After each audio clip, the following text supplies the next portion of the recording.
Well, for this project, we looked at how a toddler, or if a toddler would indicate preference when presented with a pair of stimuli. The stimuli would be any age-appropriate toy for this individual. Why is it important to look at indicating preference? Well, to start off with, this individual is nonverbal, and the individual is 1 year and 10 months old.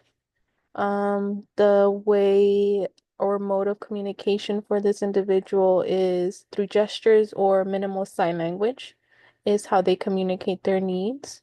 So it's important to be able to communicate your needs, especially at a young age.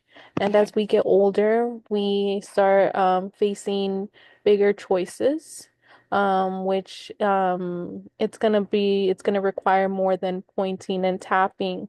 So hopefully this is just the starting point of how we get this individual to start communicating their wants.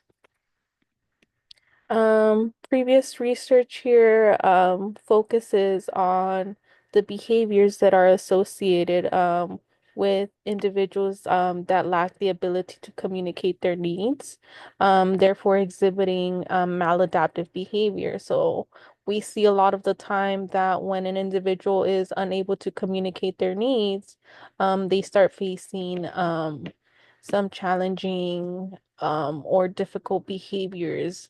We start seeing that they start exhibiting these behaviors. Um, in this method, the individual is presented with two stimuli, which the individual indicate their preference by tapping or grabbing the stimuli of interest. Data is tracked by using a table and marking plus or X.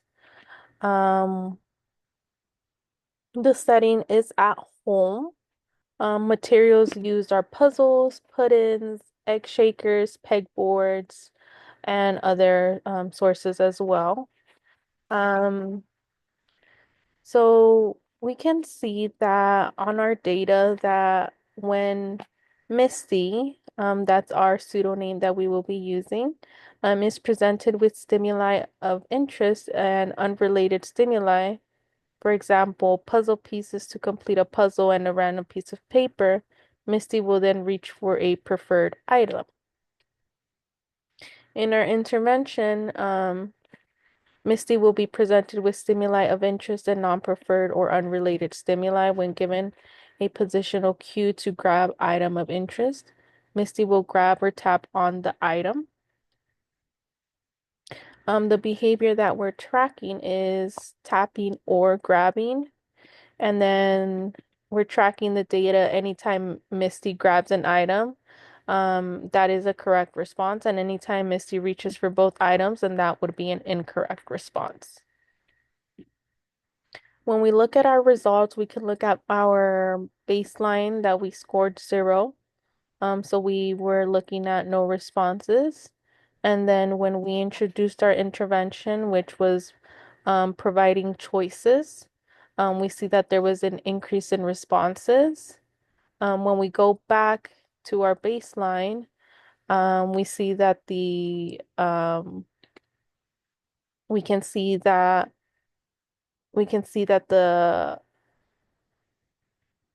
behavior that we were tracking goes back to 0 or slightly goes up. And then when we bring back our intervention, we have our behavior, um, we have our target behavior showing. This study demonstrates that when the individual is given two options, that the individual is more likely to respond by tapping or grabbing the item. Some limitations of this study could possibly be that since there was only one person that was taking data, there could have been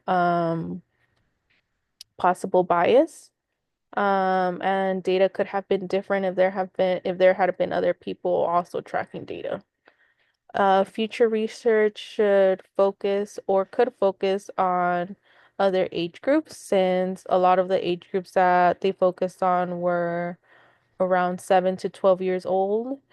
I would like to have seen more studies done with younger kids. And here are my references. Thank you.